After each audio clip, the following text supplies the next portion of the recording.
Good morning everyone. बेटा कैसे हैं आप सभी। आप देख रहे हैं बीपीजी कॉमर्स सॉल्यूशन पे अकाउंटिंग क्लासेस। आज का जो हमारा टॉपिक है वो है cash flow investing activity. Cash flow investing activity जो है बेटा, इसके अंदर मेनली हमारा नॉन करंट एसेट का पार्ट आता है। नॉन करंट एसेट से जितना कैश का इनफ्लो होगा हम उसको इन्वेस्टिंग एक्टिविटी में प्लस करेंगे, और जितना कैश का आउटफ्लो होगा उसे हम क्या करेंगे, माइनस करेंगे। तो कैश फ्लो इन्वेस्टिंग एक्टिविटी में नॉन करंट एसेट से, अब देखिए नॉन करंट एसेट में टेंजिबल एसेट्स आती हैं, इंटेंजिबल एसेट्स आती हैं, और आपकी नॉन करंट इन्वेस्टमेंट आती है। टेंजिबल एसेट जैसे कि प्लांट जो आपके पास है, आपके पास फैक्ट्री है, बिल्डिंग है, लैंड है, कोई मशीन है, ये टेंजिबल एसेट्स में आती हैं। अगर आप इन्हें सेल कर रहे हैं तो आपके पास रुपया आ रहा है।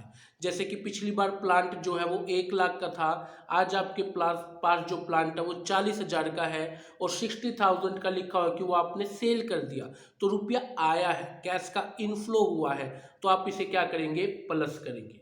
क्लियर है। और वहीं पे अगर मान लीजिए फर्नीचर जो है वो आपके पास पिछले साल था 50,000, इस साल है 1,50,000 का, तो 1 लाख रुपए इंक्रीज हो गया है, तो इंक्रीज हो गया तो इट्स मीन आपने परचेज किया है, और परचेज किया है तो कैश का आउटफ्लो हुआ है, और आउटफ्लो आपने क्या कर देना है, माइनस कर देना है। ऐसी इंटेंजिबल एसेट्स, जैसे कि देखिए इंटेंजिबल एसेट्स को आप जब भी परचेज करेंगे, लाइक गुडविल है, पिछले साल गुडविल 1 लाख थी, आज 3 लाख है, तो 2 लाख रुपए की गुडविल जो है वो आपकी इंक्रीज हो रही है, तो 2 लाख रुपए की गुडविल को परचेज माना जाएगा, और परचेज गुडविल को आपने माइनस करना है इन्वेस्टिंग एक्टिविटी में से। क्लियर है। ऐसी अगर पेटेंट भी एक इंटेंजिबल एसेट्स है, वो डाउन हो रही है, जैसे पिछली बार पेटेंट थे 10 के, आज पेटेंट है 7,000 के। अब देखिए यहाँ पे नोट करिएगा, अगर कुछ नहीं लिखा है क्वेश्चन में तो 3,000 के पेटेंट राइट ऑफ माने जाएंगे, और वो आपने ऑपरेटिंग एक्टिविटी में जा करके क्या कर देने हैं, ऐड कर देने हैं। क्लियर है, इन्वेस्टिंग में नहीं लाने हैं। लेकिन अगर क्वेश्चन में कहीं पे एडिशनल इंफॉर्मेशन में ये लिखा गया है कि ये जो पेटेंट कम हुए हैं इनको हमने सेल किया है, तो सेल किया गया इंटेंजिबल एसेट्स आपने ऐड करना है अपनी इन्वेस्टिंग एक्टिविटी के अंदर। इस चीज का आप याद रखेंगे, कर सकते हैं बेटा आप इस चीज को।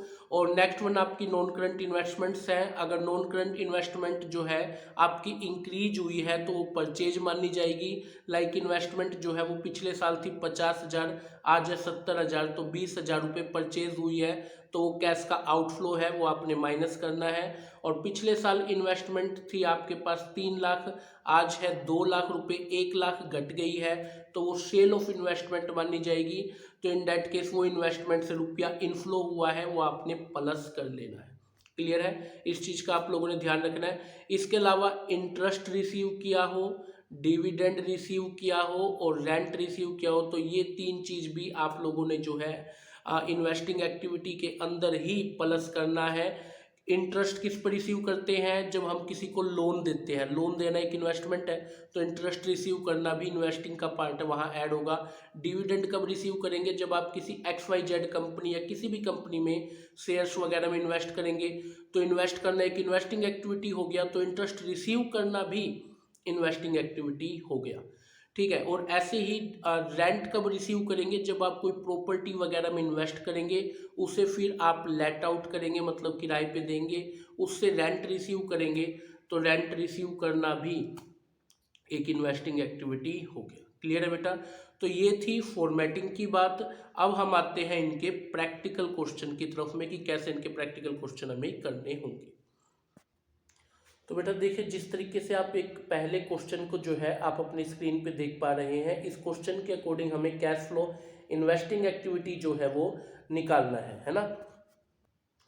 तो देखिए बेटा, सबसे पहले हमें क्या बोला हुआ है कि आपको कैश फ्लो स्टेटमेंट में इन्वेस्टिंग एक्टिविटीज बनाना है। तो इसमें आपके पास में प्लांट वैल्यू दे रखा है परचेज, तो परचेज किया है, तो बेटा प्लांट जो है वो आप लोगों का कैश फ्लो को माइनस कर रहा है। 6,20,000 रुपये जो है वो आप उठा करके क्या कर दीजिए, माइनस कर दीजिए। उसके बाद वहीं पे प्लांट इसने सेल भी किया है, तो सेल करने से तो रुपया आया होगा, तो जो प्लांट आपने सेल किया है आप उस प्लांट को क्या करिए, ऐड कर लीजिए, तो प्लांट जो है यहाँ पे प्लस हो जाएगा। उसके बाद इन्वेस्टमेंट जो है वो परचेज है 2,40,000 रुपए की, तो 2,40,000 रुपए का तो आप क्या करेंगे, माइनस करेंगे। ठीक है। उसके बाद में जो है आपके पास इन्वेस्टमेंट 80,000 रुपये की सेल है, तो इस 80,000 रुपये को आप क्या करेंगे, ऐड करेंगे, क्योंकि ये इन्वेस्टमेंट जो है आपने सेल करी है तो रुपया इनफ्लो हुआ होगा।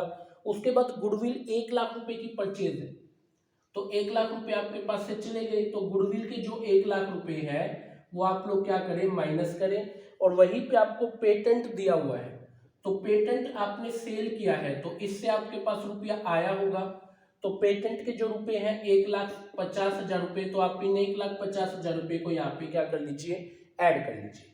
उसके बाद में इंटरेस्ट रिसीव हुआ है, तो आपने जो है डिबेंचर वगैरह के रूप में किसी कंपनी में इन्वेस्ट किया होगा, वहां से आपको 8,000 रुपीज रिसीव हुए हैं, तो आप यहाँ पे प्लस करें इंटरेस्ट रिसीव को, और यही इंटरेस्ट रिसीव ऑपरेटिंग में जाके माइनस भी होता है, इस चीज का याद रखिएगा। उसके आगे इंटरेस्ट पेड किया है, देखिए इसका कुछ नहीं करना, ये सिर्फ कंफ्यूज करने के लिए। इंटरेस्ट को पेड करना एक फाइनेंसिंग का पार्ट है, तो घटेगा कहाँ से, फाइनेंसिंग में से, इस चीज का याद रखिएगा। डिविडेंड रिसीव किया, ये बिल्कुल इन्वेस्टिंग एक्टिविटी है, आपने किसी कंपनी के शेयर वगैरह खरीदे होंगे तो शेयर में इन्वेस्ट किया होगा, तो डिविडेंड रिसीव करना भी इन्वेस्टिंग का ही पार्ट है, और ये चीज ऑपरेटिंग में से माइनस भी की जाती है, डिविडेंड रिसीव।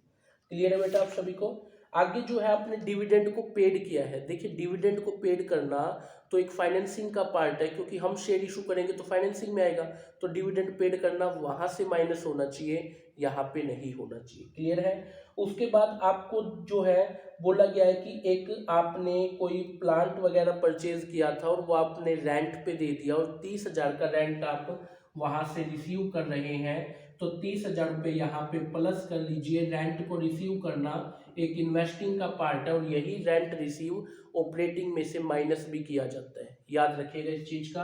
अब इसके बाद आप लोगों ने बेटा इसका टोटल कर लेना है।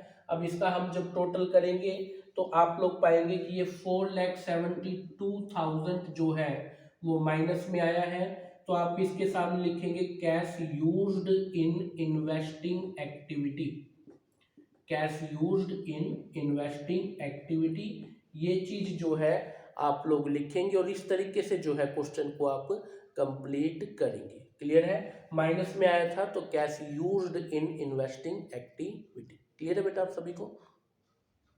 अब देखिए बेटा एक नेक्स्ट क्वेश्चन आप अपने स्क्रीन पे देख रहे हैं, काफी इंपॉर्टेंट। अब देखिए मैं आपको ना एसेट्स के अकाउंट बनाना सिखाऊंगा। एसेट्स के अकाउंट बनाना सबसे ज्यादा इंपॉर्टेंट होता है कैश फ्लो स्टेटमेंट में, तो बड़े ध्यान से इन एसेट्स अकाउंट को देखना। इन्होंने देखिए आपको एसेट्स अकाउंट में बोला है कि एक प्लांट एंड मशीन गिवन है, ओपनिंग वैल्यू और क्लोजिंग वैल्यू गिवन है, और साथ में उसकी एक इंफॉर्मेशन गिवन है।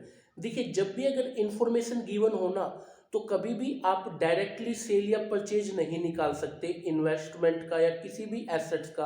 आपको उसे क्या करना होगा, उस एसेट्स का एक अकाउंट बनाना होगा वर्किंग नोट में, जैसे कि मैं बनाऊंगा। अब वर्किंग नोट में आप लोग क्या करेंगे, लिखेंगे plant and machine account, plant and machine account आप लिखेंगे, और इसकी एक शेप वही टी शेप का हमारे पास अकाउंट होता है, वो आप लोग बनाएंगे। और इस टी शेप अकाउंट में जो है वो आपके पास जैसे कि पर्टिकुलर रुपीस, ये आपकी क्रेडिट साइड, ये आपके पास रुपीस, और ये आपके पास में पर्टिकुलर, ये आपकी डेबिट की साइड है। तो अब देखिए कैसे प्लांट एंड मशीन अकाउंट बनता है। अब इन्होंने एक इन्फॉर्मेशन दी है तो मैं इस अकाउंट को बना रहा हूँ। तो सबसे पहले प्लांट मशीनरी का ओपनिंग बैलेंस कितना बेटा, 1,20,000, तो 1,20,000 को यहाँ लिखिए टू, जो है बैलेंस ब्रोक डाउन लिख के, टू बैलेंस ब्रोक डाउन। मैंने डेबिट में क्यों लिखा, क्योंकि एसेट है। देखिए याद रखिए एसेट का हमेशा डेबिट बैलेंस होता है, तो हमेशा डेबिट से शुरुआत करना है एसेट को। तो एसेट का ओपनिंग बैलेंस है बेटा 1,20,000, डेबिट में लिखा। और क्लोजिंग बैलेंस जो है बाय बैलेंस कैरी डाउन करके कितने रुपए का है, 8,60,000 रुपीज का है, वो आप लोगों ने कहा लिखना है, अपनी क्रेडिट की साइड, क्योंकि एसेट का क्लोजिंग बैलेंस हमेशा क्रेडिट में होता है। अब एसेट पे डेप्रीसिएशन चार्ज हुआ 85,000। देखिए डेप्रीसिएशन चार्ज करने से एसेट की वैल्यू डाउन हो जाती है, और एसेट की वैल्यू जब भी डाउन होगी हमेशा क्रेडिट में, और एसेट पे जब भी फायदा होगा या एसेट बढ़ेगी तो हमेशा डेबिट में। तो आप क्रेडिट साइड में लिखेंगे बाय डेप्रीसिएशन। तो आपने एसेट पे डेप्रीसिएशन चार्ज किया कितने रुपए का, 85,000 का। क्लियर है। आगे पढ़े। एक लाइन लिखता है कि एक प्लांट था जिसकी रिटर्न डाउन वैल्यू का मतलब है उस पर डेप्रिसिएशन लगने के बाद, लग चुका है डेप्रिसिएशन, पता नहीं कितने की खरीदी थी हमें नहीं पता, लेकिन आज उस एसेट की वैल्यू है 1,10,000 और वो 1,10,000 की चीज 1,25,000 में बेच दी। देखिए एसेट को बेचोगे तो एसेट की वैल्यू डाउन, एसेट की वैल्यू डाउन तो हमेशा क्रेडिट साइड में, तो क्रेडिट साइड में 1,25,000 रुपये आप लिखेंगे बाय बैंक करके। ठीक है, अब देखिए 1,10 की चीज 1,25 में बेची तो आपको 15,000 रुपये का प्रॉफिट हुआ, और प्रॉफिट हमेशा कहाँ लिखेंगे, डेबिट साइड में। एसेट पे जब भी प्रॉफिट होगा तो डेबिट में, to profit on sale. Clear है, आप सभी को कर सकते हैं। और अगर वहीं पे लॉस होता तो वो कहाँ लिखते, क्रेडिट पे। याद रखिए एसेट का ओपनिंग बैलेंस, एसेट पे होने वाला फायदा, ठीक है, एसेट जब भी बढ़ेगी तो डेबिट में, एसेट पे होने वाला नुकसान, एसेट की वैल्यू जब भी डाउन होगी, और एसेट का क्लोजिंग बैलेंस हमेशा क्रेडिट साइड में। अब बस आप इसका टोटल करिए। अब इधर का जो टोटल आप कर रहे हैं तो ये बन गया बेटा 10,70,000 रुपये। अब इसका मतलब डेबिट का टोटल भी 10,70,000 रुपये हमें बनाना होगा। अब 10,70 में से आप इन दोनों चीज़ों को माइनस करिए, 1,20,000 और ये जो है 15,000 रुपये, तो ये आपके पास में जो है, आप लोगों के पास में कितने रुपए का बनता है, सॉरी ये ना 7,20,000 रुपये था, मैंने गलती से यहाँ पे 1,20 लिखा हुआ, 7,20 था, तो ये बन गया आपके पास 3,35,000 रुपये। तो 3,35,000 रुपये आपके पास परचेज का जो है बैलेंस बच गया, परचेज का बैलेंस। क्लियर है, आप सभी को कर सकते हैं। अब देखिए कौन सी चीज कहाँ पे जाएगी, इस चीज का बड़े ध्यान से सुनिएगा। देखिए ओपनिंग बैलेंस एसेट का कोई यूज नहीं रहा, क्लोजिंग बैलेंस का कोई यूज नहीं रहा। ये जो डेप्रीसिएशन है, ये जो डेप्रीसिएशन है आप इसको लेके चले जाइए ऑपरेटिंग एक्टिविटी में, और इसे ऑपरेटिंग एक्टिविटी में जाकर के प्लस कर दीजिए। क्लियर है, ये जो एसेट आपने 1,25,000 रुपये की बेची है, इस 1,25,000 को आप ले जाइए इन्वेस्टिंग एक्टिविटी में, और यहाँ पे ऐड कर दीजिए सेल ऑफ प्लांट करके, क्योंकि इससे कैश का इनफ्लो हुआ है ना। तो ये दोनों चीज हो गई। अब देखिए ये जो प्रॉफिट ऑन सेल है, ये प्रॉफिट ऑन सेल जो है इसको आप ऑपरेटिंग एक्टिविटी में ले जाइए, और ऑपरेटिंग एक्टिविटी में ले जाकर के इसे माइनस कर दीजिए, क्योंकि प्रॉफिट ऑन जो सेल है वो ऑपरेटिंग में जाकर के माइनस होता है ना। और ये जो 3,35,000 रुपये का आपने परचेज किया है, इस 3,35,000 रुपये को आप यहाँ पे लेस कर लीजिए, less purchase of plant. Clear है, तो 3,35,000 रुपये आपने यहाँ पे इसको क्या करना है, परचेज करना है। कर सकते बेटा आप सभी इस चीज को। तो 3,35,000 माइनस के 1,25 प्लस के हैं, तो ये 2,10,000 रुपये जो है बेटा ये आपके पास माइनस के बचेंगे। तो यहाँ पे आप कहेंगे कि कैश यूज्ड हुआ है इन इन्वेस्टिंग एक्टिविटी के अंदर। क्लियर है, तो इस तरीके से जो है आप इस क्वेश्चन को पूरा करेंगे। चलिए बेटा एक क्वेश्चन और आप अपनी स्क्रीन पे देख पा रहे होंगे। क्वेश्चन के अंदर आपको क्या बोला गया है कि आपको एक कैश फ्लो इन्वेस्टिंग एक्टिविटी निकालना है। सबसे पहले क्वेश्चन में आपको इन्वेस्टमेंट गिवन है। इन्वेस्टमेंट जो है बेटा पिछले साल थी 8 लाख, आज है 18 लाख, तो ये 10 लाख रुपए की इन्वेस्टमेंट बढ़ गई है। तो 10 लाख रुपए जो है आप यहाँ से माइनस कर लीजिए, ये आपका परचेज ऑफ इन्वेस्टमेंट माना जाएगा। ठीक है, चलिए इसके बाद आपको क्वेश्चन में लॉन्ग टर्म इन्वेस्टमेंट गिवन है। लॉन्ग टर्म इन्वेस्टमेंट 5 लाख से 1,50,000 हो गई, 3,50,000 रुपये गिर गई है, तो ये 3,50,000 रुपये आप जो है वो प्लस कर लीजिए। प्लस करने का मतलब ये हुआ कि आपने इसको सेल किया है, सेल ऑफ इन्वेस्टमेंट। क्लियर है, आगे चलें। अब एक प्लांट एंड मशीन है, और प्लांट मशीन पे नीचे एक वैल्यू बोली गई है, तो इट्स मीन आपको प्लांट मशीन अकाउंट बनाना होगा। तो प्लांट एंड मशीनरी का ओपनिंग बैलेंस है 4 लाख और क्लोजिंग है 6 लाख। तो 4 लाख को तो आप लिखिए डेबिट साइड में, टू बैलेंस ब्रोट डाउन, और जो आपका 6 लाख रुपया है उसको आप लिखिए क्लोजिंग साइड में 6 लाख रुपए लिख के। क्लियर है, अब कह रहे प्लांट है जिसकी वैल्यू है 50, कॉस्टिंग वैल्यू है बेटा 50, अब उस पर डेप्रीसिएशन लग चुका है 15, तो देखिए 60 की चीज पे 15 का डेप्रीसिएशन लगने के बाद वो वैल्यू रह गई 45,000 की। 60 माइनस 15 करो, 45 की रह गई। अब 45 की चीज 40 में बिक गई, तो 40,000 आप यहां लिखेंगे बाय बैंक करके। समझ रहे हैं आप इस चीज को। देखिए 45 की चीज 40 में बिकेगी, तो 5000 का आपको लॉस भी हो गया, तो लॉस भी कहाँ लिखेंगे, क्रेडिट साइड में। तो एसेट को तो आपने बेच दिया, अब एसेट पे डेप्रिसिएशन है 55,000, ये पुराने वाला 15 मत लेना, वो तो बस उस एसेट की बुक वैल्यू निकालने के लिए था। ओरिजिनल डेप्रिसिएशन तो 55,000 का है, तो ये 55,000 क्रेडिट साइड में लिखेंगे बाय डेप्रिसिएशन करके। क्लियर है। अब इधर का आप टोटल कर लीजिए, इधर का जब टोटल करेंगे तो ये बना बेटा 7 लाख रुपीज, और इस 7 लाख में से आप इस 4 लाख को माइनस करेंगे तो ये 3 लाख बचा। ये 3 लाख आपके लिए क्या है बेटा, परचेज है। ये 3 लाख क्या है, परचेज है, इसका मतलब आपने 3 लाख रुपए का परचेज किया है। अब देखिए इन्वेस्टिंग एक्टिविटी में क्या क्या जाएगा, ओपनिंग बैलेंस तो चाहिए नहीं, 3 लाख का जो परचेज किया है, इस 3 लाख रुपए को आप यहां से माइनस कर दीजिए, और माइनस करके क्या लिखेंगे, purchase of plant and machine. Clear है।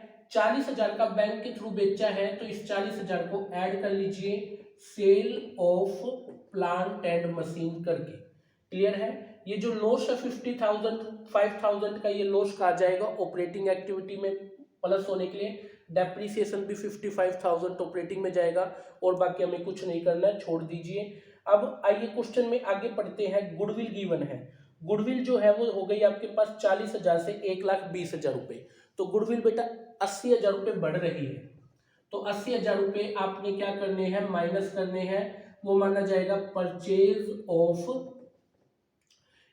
गुडविल। क्लियर है, कर सकते हैं इस चीज को।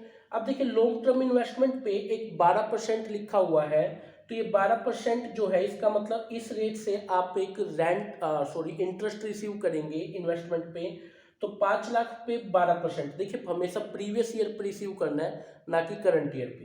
तो 5 लाख पे 12% के हिसाब से 60,000 होता है, तो 60,000 का एक आप ऐड करें इंटरेस्ट को रिसीव करना, कर सकते हैं आप लोग इस चीज को। और एक नीचे एडिशनल इंफॉर्मेशन में लिखा है कि जो आपने माइको लिमिटेड में इन्वेस्ट किया है उस पे 9% की रेट से डिविडेंड रिसीव करना है। देखिए डिविडेंड भी करंट ईयर पे मत रिसीव करना, प्रीवियस ईयर पे, अगर कुछ नहीं बोला गया तो हमेशा प्रीवियस ईयर पे डिविडेंड रिसीव करेंगे, तो आप इसको भी प्लस कर लीजिए, डिविडेंड को रिसीव करना। और ये आपने कितने रुपए का डिविडेंड, 8 लाख पे 9% हो गया 72,000 रुपीज, तो 72,000 रुपीज आप यहाँ पे ऐड करेंगे।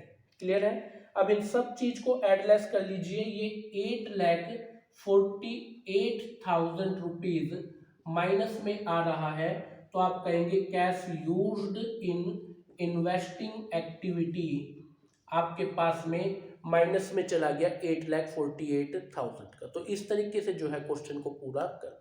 ठीक है बेटा, आज की क्लास में इतना ही, मिलते हैं नेक्स्ट क्लास में नए टॉपिक्स के साथ।